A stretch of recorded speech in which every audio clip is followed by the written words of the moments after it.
Shalom. First and foremost, I want to give all praises, honor, and glory to Yahweh, Bahasham Yahushai, Bahasham, Recha Kodesh.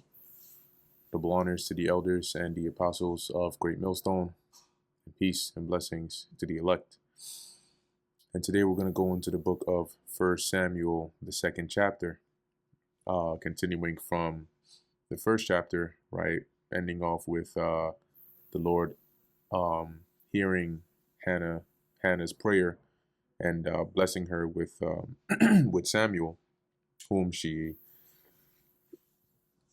dedicates onto the Lord. Okay, and so in her rejoicing, right, we get into the intro of 1 Samuel, the second chapter, in Hannah's song of thanksgiving, which is spiritual, right, and you can see some you know prophetic hints or tones in there as she basically sings this song of thanksgiving here.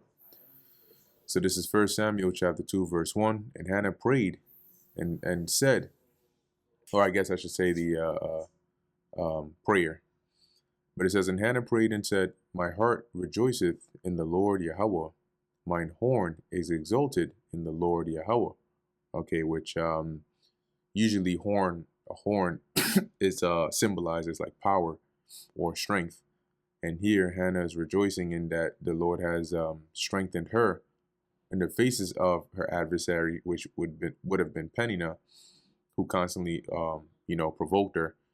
But the Lord has strengthened her by blessing her with Samuel. And I believe, let me see if it was in this chapter or the one before. Yeah, okay, so yeah, right here. The Lord blessed her with Samuel. It says here, my mouth is enlarged over mine enemies, because I rejoice in thy salvation. So basically saying like, I can finally now, like I can say something back, like in the past, she was just quiet, having been, mocked and so on and so forth. But now, as she says, I rejoice in thy salvation, meaning in the Lord's deliverance of her, of that, barren state, right? And the reproach, you could say, let me call it that. And in fact, this actually is an example, right? When the scriptures mention like reproach, like basically a woman that cannot have children in the ancient world, it was a reproachful thing unto them, right? And that was emphasized by the behavior that Peninnah showed towards Hannah and her reaction, right? Unlike today, which is like it's looked at differently, but in the ancient in the ancient world is a very big deal. Verse 2, there is none holy as the Lord Yahweh, for there is none beside thee, neither is there any rock like our God. Right? There's nobody else like the Lord, all right, or any other rock, which is like your power or your safe haven or your strength, like our God. Talk no more exceeding proudly, let not arrogancy come out of your mouth. For the Lord Yahweh is a God of knowledge, and by him actions are weighed. Now, also, as you listen to this, it almost sounds like, there's a few, shots thrown at Peninnah over there. Okay, as because in a practical sense, right? Even though Hannah kept it within, she definitely felt the type of way about that, right? And if you were in her shoes, more than likely you would as well. So now with the rejoicing, you can see why she is so zealous, in her rejoiceful prayer here, for the Lord having heard and answered her prayers. So as it says, talk no more exceeding proudly, let not arrogancy come out of your mouth. So, just generally speaking, right? Don't move around with an arrogant mouth as though like you have and another doesn't, and everything is all sweet, because the Lord listens and he is a God of knowledge, and by him actions are weighed. So he weighs everybody's actions, and then he takes appropriate measures accordingly. And then she goes on to highlight, almost like the balance. Let me put that, the balance in the dealings of the Lord, right? So as she says, the bows of the mighty men are broken, and they that stumbled are girded with strength. See, so the Lord breaks down the mighty men. Now, this is, though, like on the flip side, right? So let's say the mighty men that are proud in their might, the Lord breaks them down. Okay, and their bows represent like their power or their strength or their weapons. And then on the flip side, right, those that stumbled, the Lord girds with strength, or he raises them up, right? They that were full have hired out themselves for bread, right? Once again, and they that were full, and this is like from the perspective of like the once again the balance, right? Those that had it all, but in pride, the Lord, they became arrogant or haughty or whatnot, and the Lord sort of brings that down. So he brings down those that are on high and raises up those that are low. That's basically the theme here that Hannah is mentioning, and it's similar to her case, right? Because she was low and Peninnah was high, but now the Lord had brought her up as well. So it says here, they that were full have hired themselves for bread, and full meaning like they were good, right? They had whatever they needed, they weren't lacking, but now they've been brought so low that they hired themselves out for bread, meaning like they basically like sold themselves or labored now just to get something to eat. And they that were hungry ceased. See, and on the flip side, those that were hungry that didn't have, now, as it says, ceased, as in now they had, now they're full, or that hunger ceased, so that the barren hath borne 7, and she that hath many children is waxed feeble. See, so who do you think this is in reference to? Because the you know Hannah would be likened onto the barren, right? And the one with many children would be likened onto Peninnah. Now, when it says here, have borne 7, what Hannah is saying is like the one who was lacking, right, who was barren, who couldn't even have one, is now, the Lord is now blessed to bear in abundance, as opposed to the one who had basically now waxing feeble, right, getting old and worn down, you could say. The Lord Yahweh killeth and maketh alive. He bringeth down to the grave and bringeth up, right, which is the balance and the power of the Lord. In other words, good and evil come from the Lord. The Lord Yahweh maketh poor and maketh rich. He bringeth low and lifteth up. He raiseth up the poor out of the dust and lifteth up the beggar from the dunghill. So those that are in a low place, right, in the ground, so to speak, which represents a low place, or the beggar on the dunghill, the trash area, trying to find ends meet. The Lord is able to raise one up from there, as it says, to set them among princes and to make them inherit the throne of glory, which is also symbolic, right, or spiritual, because that's like the state or the story of Israel, right, having been brought down as a nation, right, to that very, very, very low point, to where even now it's so common to actually see Israel in this condition, literally. Okay, but the Lord is the one with the power to actually raise them up from that position, or raise us up, as it says, to make them inherit the throne of glory. For the pillars of the earth are the Lord Yahweh's. The pillars mean like the foundation of the earth belongs to the Lord, and he hath set the world upon them, right? So he basically has set or built this world upon those foundations that he has set. And this is like magnifying or glorifying the Lord. He will keep the feet of his saints, and the wicked shall be silent in darkness. When it says he will keep the feet of his saints, it doesn't mean the Lord is going to cut off your feet and keep it in like a treasure house somewhere, right? Feet, keep is to guard, and feet represent like your ways or your paths. Okay, wherever, like the saying goes, wherever the wind takes you, right? So in the ancient world, that was like a figure of speech. But what it means is that the Lord is going to guard or protect, right, his saints. And the wicked, on the other hand, which the saints represents Israelites, and the wicked, on the other hand, as it says, shall be silent in darkness. Like they're gonna basically fade away in darkness, through calamity or through destruction. For by strength shall no man prevail. So your success or your deliverance is not going to be based on strength. It's not going to be based on anything carnal you can do, but the power of the Lord, which is what she has basically emphasized throughout the verses preceding up to now. Verse 10, the adversaries of the Lord Yahweh shall be broken to pieces. Right, so anyone that comes against the Lord, or the Lord deems an enemy, you don't stand a chance before the Lord. Out of heaven shall he thunder upon them. The Lord Yahweh shall judge the ends of the earth, and he shall give strength unto his king, and exalt the horn of his anointed. And like I mentioned before, right, it's spiritual that she says this because, when you look at it through a spiritual lens, this is what the Lord is going to do ultimately, right? Now, this is what the Lord has always done, in the sense that when she says, "Out of heaven shall he thunder upon them," meaning that the Lord is going to take action against them, right, from his throne. But the Lord has done this, throughout history, but it's going to be on a much larger scale, on a major level in this final prophecy, right, where quite literally the adversaries of the Lord, starting with Esau, Edom, and the wicked of our people, are going to be broken before the Lord, right? And he's gonna basically unleash his wrath, or break forth his wrath upon them. As it says, the Lord shall judge the ends of the earth, right? Meaning the ends of the earth, meaning like the whole planet, right? From one end to another. And he shall give strength unto his king, and exalt the horn of his anointed. Now the king, meaning the king that the Lord would set up or appoint, and his anointed, once again, is synonymous with their king.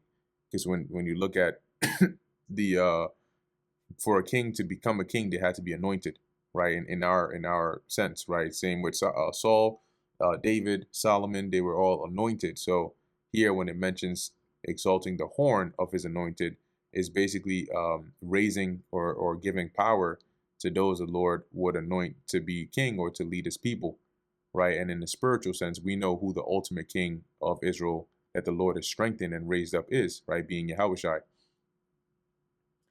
Verse 11, and Elkanah. So just generally, right, what Hannah is speaking these words in prayer, but they're spiritual words, right? Because you can see a lot of spiritual connections in this. And Elkanah went to Ramah, to his house, and the child did minister. The child referring to Samuel. Remember, he had been lent unto the Lord now. And so he did minister unto the Lord Yahweh before Eli the priest. So minister meaning he served now in the temple with Eli.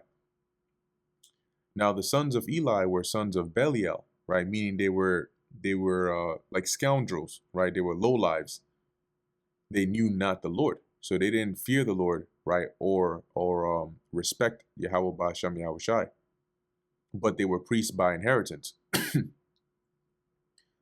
And the priest's custom with the people was that when any man offered sacrifice, the priest's servant came, while the flesh was in seething, with a flesh hook of 3 teeth in his hand. Now, going back to the law, right, the Lord did say that there would be a portion, right, of the sacrifice that would be obviously given to the priests, right? That would be their portion that they would eat, they would have.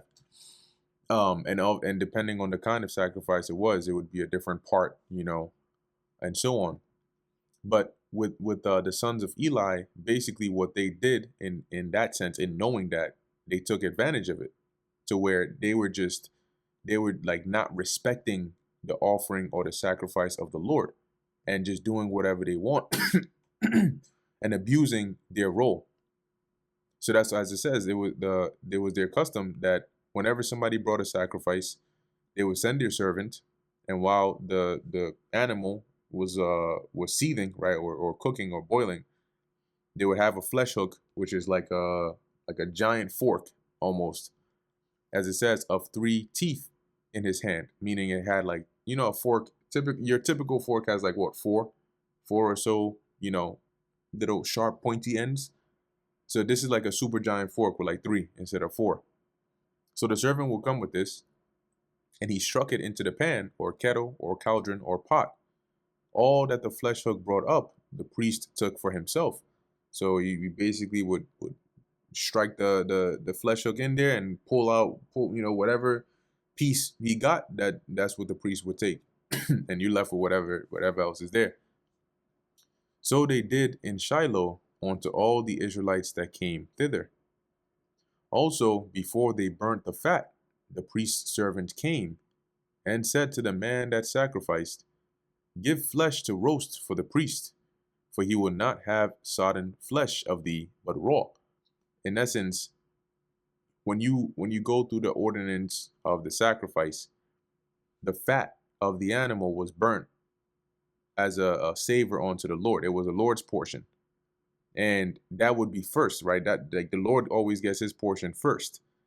But here, as it says, before they could cook the animal or any of that sort of that, or before they could even burn the fat upon the altar, the priest would send his servant and say, like, depending on how they feel, you know, I don't want you to start preparing the animal yet. I want a piece now because I don't want it boiled, right? I want to roast it.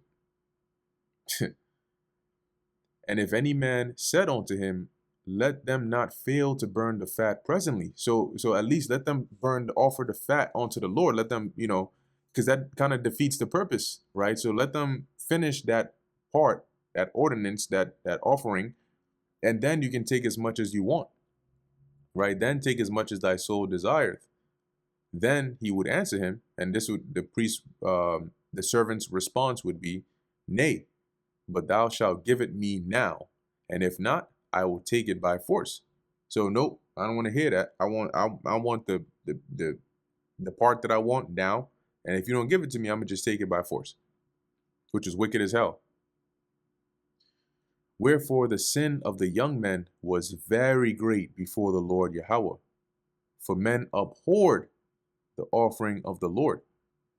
So they, through their wicked ways and practices, they stressed out those that came to offer unto the Lord, to where now men, like those that would bring the offering, abhorred the offering of the Lord because of uh, um, the two sons of Eli. And this greatly angered the Lord. Verse 18, but Samuel ministered before the Lord Yahweh, being a child, girded with a linen ephod. So while they were doing this stupid, wicked shit, Samuel, as a boy, he would also serve in the temple, but he would do the right thing, right? Whatever he was taught, obedient, he would do his best, dressed with his priestly array. Moreover, his mother made him a little coat and brought it to him from year to year. So every year when she would come, or let's just say every year, she would make that a nice coat for him and then bring it to him when she came up with her husband to offer the yearly sacrifice. And, you can imagine, right, how often she would think about Samuel, because having been barren for so long and then getting finally getting a son and then offering him to the Lord, obviously she would think about him. Regular mothers, right, that didn't have to go through that are constantly thinking about their children, right? How much more for one who, gets her child, but now she's offered him, lent them to the Lord. So she's probably looking forward to it every single time they get to go up to Shiloh, right, to see Samuel. And Eli blessed Elkanah, his wife, and Elkanah and his wife, and said, the Lord Yahweh give thee seed of this woman for the loan which is lent to the Lord. So Eli gave Elkanah and Hannah a blessing, right, and saying that for you lending a servant to the Lord, being Samuel, he'll repay you, and as it says, give thee seed of this woman. A seed is a child, offspring. So may the Lord give you more children that from her. And they went on to their home. And the Lord visited Hannah so that she conceived. What that means is not that the Lord came and rang her doorbell and then when she opened the door, she was pregnant. No, but the Lord remembered her and, had it to where she was very fruitful. So every time, she would get down with Elkanah, he was a busy man. Anyway, every time she would get down with Elkanah, she would be able to get pregnant, okay, more often. And bear 3 sons and 2 daughters. And this goes to show you that pregnancy, right, or having children and all that, it's really of the Lord. In this society, it's made to seem like it's by chance. Oh shit, yeah, I got her pregnant. No, the Lord determines that. It doesn't matter if you, matter of fact, let me not say that. You may have some irresponsible individuals listening and then take it the wrong way. The point here is, whatever happens in the womb, right, is determined of the Lord. Whether a child actually forms, whether a spirit comes in there or not, all of that is, controlled by the Lord. So when it says here that he visited Hannah, the Lord was in control and had it to where her womb was opened so that she could conceive and have children. And the child Samuel grew before the Lord Yahweh. Now Eli was very old, and heard all that his sons did unto Israel, and how they lay with the women that assembled at the door of the tabernacle of the congregations. I mean, these guys were just wicked as hell, on some Alazar 2.0. If you know, you know. Let's look at this in the NLT. Now Eli was very old, but he was aware, and so they were prime examples of like wicked people put in a certain position of authority, and you see what happens. Now Eli was very old, but he was aware of what his sons were doing to the people of Israel. He knew, for instance, that his sons were seducing the young women who assisted at the entrance of the tabernacle. Wicked as man. Anyway, verse 23. And he said unto them, Why do ye such things? For I hear of your evil dealings by all this people. So you can imagine how many complaints there were by the people against Eli's sons to him. Nay, my sons, for it is no good report that I hear. Ye make the Lord Yahweh's people to transgress. If one man sin against another, the judge shall judge him.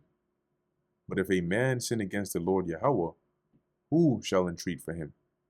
In other words, if you sin and your matter goes to the judge, the Lord can intervene, right? And the judge can judge accordingly. But if you sin against the Lord, ain't nobody that can make intercession on your behalf, right? In the sense that nobody can intervene in the Lord's decision and overturn it. Notwithstanding, they hearkened not unto the voice of their father, because the Lord would slay them. So the Lord put a spirit of them on them to not listen, because he wanted to slay them. He wanted to kill them. And the child Samuel grew on and was in favor both with the Lord Yahweh and also with men. So he was loved, right? He was responsible. He did the right thing, and the Lord, he gained favor with the Lord and also with men, right? And there came a man of God unto Eli, and said unto him, and this would be like a prophet, and said unto him, because in the past, in the ancient times, in past times, they weren't always called prophets, right? They were sometimes known as man of God or a seer. So he comes to Eli with a message and says, Thus saith the Lord Yahweh, Did I plainly appear unto the house of thy father when they were in Egypt in Pharaoh's house? Now this is Old English, but I'll substitute it to make it more modern. Meaning, when it says this, in other words, it's saying, did I not plainly appear unto the house of thy father when they were in Egypt in Pharaoh's house? And did I not choose him out of all the tribes of Israel to be my priest, and to offer upon mine altar, and to burn incense, to wear an ephod before me? This is referring to Aaron, right? Because Eli was a priest, and he was descended, and I believe Eli was from the line of Ithamar, right? One of Aaron's sons, right? Because Aaron had Eleazar, Ithamar, and he had two other sons that were slain by the Lord for offering strange fire. Okay, so from Ithamar, you had this, like, descended from him is where you have Eli. But anyway, we're going back to verse 28, referencing Aaron here. And did I not give unto the house of thy father all the offerings made by fire of the children of Israel? So, I set up Aaron as a priest, right, of whose line you come from, right? I gave him the ephod. He ministered before me. I gave him of the offerings that the children of Israel offered, so they didn't have to worry about food or any of those. They were taken care of. Wherefore kick ye at my sacrifice? So why then? How is it that you despise? When it says kick ye, it means like to despise my sacrifice and at mine offering, which I have commanded in mine habitation. Honorest thy sons above me, to make yourselves fat with the chiefest of all the offerings of Israel my people. So the Lord is saying, I did all this and appointed you in this stead And how is it that now you despise my sacrifice and offering so much that you honor your sons above me? And what the Lord meant by that was knowing what your sons were doing and the great evil that they were doing, you didn't do what you were supposed to do in disciplining them. That talk that they didn't listen to was not enough. Eli was supposed to basically like kick them out. You supposed to just nah, they're not like depose them of that office, and ban them from doing that. But he the measures that Eli took, it was like soft parenting, and that's not in a case like this. You got to take strict action, and that's what the Lord was expecting, but that's not what Eli did. Hence, the Lord took it as, well, clearly you honor or respect your sons above me, to the point where you basically allow them to keep on doing it. Because how long do you think they were doing this, to where all these complaints kept coming? And then Eli spoke to his sons, but it says they didn't listen. So what did he do? He just left it. As it says, to make yourselves fat with the chiefest of all the offerings of Israel, my people. Right. So the when they would bring animals, whatever, to offer it, you guys get that, right? You get the nice hefty portions of it, and you're enjoying that. Meanwhile, your sons are doing wickedness, and it's just what it is, right? Wherefore the Lord Yahweh God of Israel saith, I said indeed that thy house and the house of thy father should walk before me forever. But now the Lord Yahweh saith, be it far from me. For them that honor me, I will honor, and they that despise me shall be lightly esteemed. So the Lord was saying here that, in other words, as to where, because of the line you came from, right, of the Levites, of basically descended from Aaron, I had established you, right, and your house, no more. Right now, it doesn't mean the Lord was going to do it with the Levites, but more specifically the house of Eli. So now he says, now I'm not dealing on some, favor by inheritance, just because you descend from such and such. No, those that honor me, those that respect me, I'm gonna honor them. And if you despise me, or you esteem my work lightly, you will be treated the same. All right, you'll be basically regarded as a nobody. Behold, the days come that I will cut off thine arm and the arm of thy father's house. Now, the arm here represents like strength, right, or support.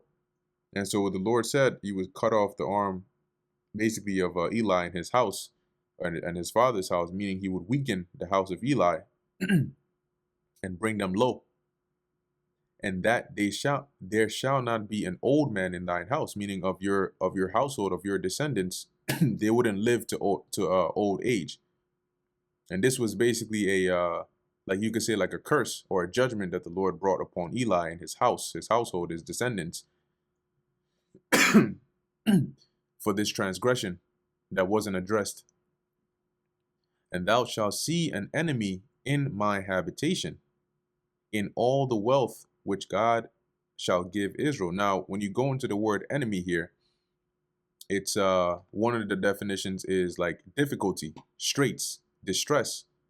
Okay, so what the Lord was saying here is, upon you, right? You're gonna basically go through distress, or difficulty or hard time, as it says, in my habitation. Now, where's the habitation of the Lord? In Israel, right? So, being that they were still priests, they would still be in the land, right? But the Lord was about to have his descendants basically suffer, difficulties or straits, without ceasing, right? So there will be calamities that will come upon them, as it says, basically in the land, in the midst, right? It says, in all the wealth which God shall give Israel. So when the Lord blesses, even when the Lord blesses Israel, they wouldn't be fortunate to really partake of that. Okay. And this is just, in other words, the Lord is saying that I'm going to, 1, take you out of this office. 2, I'm going to weaken your house. And 3, I'm going to bring you into a state to where you and your descendants are going to experience hardships. And there shall not be an old man in thine house forever. Once again, that they wouldn't live to see old age, right, or have that peace. This is the NLT. It says, and NIV is also going too. You will watch with envy as I pour out prosperity on the people of Israel, but no members of your family will ever live out their days. NIV, and you will see distress in my dwelling. Although good will be done to Israel, no one in your family line will ever reach old age. Damn. And the man of thine, whom I shall not cut off from mine altar, shall be to consume thine eyes. So the Lord is saying, I'm not going to, necessarily cut off your lineage, right? So those that survive, those of your descendants, that I don't destroy, as it says, I'm going to basically leave them. I'm going to leave you descendants, and they would be to consume thine eyes and to grieve thine heart. Meaning, like, the condition they would end up in would be that if witnessed, it would be grievous to your heart, right? And it would basically bring distress upon you. Now, that's why I said if to be witnessed, because even though Eli would be dead at this time, this would still be fulfilled. And all the increase of thine house, meaning all of your descendants, shall die in the flower of their age. So that's like the third time the Lord has emphasized that point of them not seeing old age or living to old age. And living to old age symbolizes like peace as well, right? Like that you've been able to live a full life, and technically you kind of like go to the grave in some level of peace, but that wouldn't be the case for them. And this shall be a sign unto thee that shall come upon thy two sons. So this will be the proof that I'm going to do this to you. Concerning your two sons, right, on Hophni and Phinehas, the wicked ones, right, that were doing all this wickedness. In one day they shall die, both of them. So I'm going to slay both of them in one day. And I will raise me up a faithful priest that shall do according to that which is in mine heart and in my mind. And I will build him a sure house, so I will establish his household, and he shall walk before mine anointed forever. Okay. Now, when you go, as we've already covered, but when you go forward into the future, as the Lord executed this judgment upon the house of Eli, all the way down to the time of King Solomon, right? You had Abiathar, which was a descendant of the line of Eli. Okay. And it was during his time that, let me just actually read it. 1 Kings chapter 2, verse 26, it says, and unto Abiathar, the priest, said the king, because what the Lord was saying here is that he was going to replace, because remember, Eli and his sons, they were basically in that role, right? Of them would come the high priest and so on and so forth. But the Lord was saying that he was going to replace them. And that's basically what happened when you go to 1 Kings 2 and 26. And unto Abiathar, the priest, said the king, get thee to Anathoth unto thine own fields, for thou art not worthy of death. So I'm not going to put you to death, but I will not at this time put thee to death. Or Slakia, for thou art worthy of death, but I will not at this time put you to death. So even though I should, I'm not going to. Because thou bearest the ark of the Lord Yahweh before David my father, and because thou hast been afflicted in all wherein my father was afflicted. Right. So during King David's time, you were there. Right. And you sort of went through it with him. So because of that, for that sake, I'm not going to put you to death. So Solomon thrust out Abiathar from being priest unto the Lord Yahweh, that he might fulfill the word of the Lord Yahweh, which he spake concerning the house of Eli in Shiloh, which is what we're reading here in 1 Samuel. So after basically removing Abiathar from that office, when you jump down to the 35th verse, he replaces Abiathar with Zadok. Okay, and the significance in that, let me read it. It says, and the king put Benaiah, the son of Jehoiada, in his room, meaning in his stead, over the host. I believe that was replacing Joab's position, right, and putting Benaiah in there. And Zadok the priest did the king put in the room of Abiathar. So to take on that basically that role, right, in replacing Abiathar with Zadok. Now Zadok was, they were both from Aaron. However, Zadok was of the line of Eleazar. Okay, and um, so from Aaron's son Eleazar's line comes Zadok, and from Aaron's other son, um, Ithamar, came Eli, of whose descendant was Abiathar. Okay, so going back to 1 Samuel 2 and 35, when the Lord mentioned raising him up a faithful priest that would do according to all that was in his heart and in his mind, and building him a sure house, or establishing his house, and that he will walk before the Lord's anointed, which would be those that would be anointed to be king, right? The Lord, in process of time, the Lord ended up having basically Zadok fulfill that, right, on a carnal level, and I'll explain what I mean by that in a second. But by removing Abiathar and setting up Zadok, now you had Zadok in that stead. And so now it would be from the line of Zadok on down, basically is where you would have the priests. Okay, so the priests would now be from, even though they were all Levites, they would be from the line of Zadok, okay, as opposed to the line that descended from Eli. Now, ultimately, right, in the spiritual sense, the true high priest, right, as we know that this would spiritually really apply to, would be Yahushai, right? And I have a quick precept for that. Though this was fulfilled with what King Solomon did, right, with Zadok, you know, there are always multi layers to some of these precepts, right? So this is Hebrews 3 and 1. It says, "Wherefore, holy brethren, partakers of the heavenly calling, consider the apostle and high priest of our profession, Hamashiach Yahushai, who was faithful to him that appointed him," which is who? The Most High, "as also Moses was faithful in all his house." Okay, so even though, you know, for the prophecy's sake and for the fulfillment of the Lord's judgment's sake, he had this happen at the point of removing Abiathar and setting up Zadok in his stead, you know, through the Spirit, right? Ultimately, this would truly be fulfilled in Yahushua, because he ultimately is the one who's going to have that sure house, right? The house of David, that would be forever. Okay, just wanted to throw that spiritual nugget in there.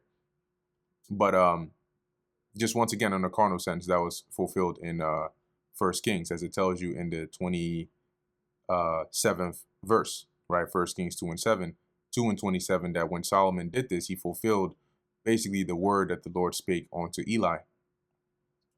So continuing in verse 36, "And it shall come to pass that every one that is left in thine house shall come and crouch to him for a piece of silver and a morsel of bread, and shall say, Put me, I pray thee, into one of the priest's offices, that I may eat a piece of bread." Now, this doesn't mean that like literally those that descended from Eli will come and bow to like Zadok and beg. But what it signifies was that they would you know, suffering the judgment that the Lord would bring upon them, they would go through hardships, you know, as to where at one point, being in the priest's office, they were taken care of, right? They didn't want for anything, right? They had the food, they had, you know, basically things that were offered onto them, so they were taken care of. All right. However, now being removed from that office, you know, and basically thrust out to have another in there, what this signifies is that the descendants of Eli would be lacking, okay, and hoping that they could just be put back into that office that they once were, to be taken care of again, you know, and to have that you know, the bread and the shoe bread, the offerings, and all of those things as before, okay, but that wouldn't be the case. So this was, you know, this was a heavy judgment that the Lord brought upon Eli and his house. But when you look at, you know, what it is that Eli's sons were doing and how wicked it was, you see why the Lord had that happen.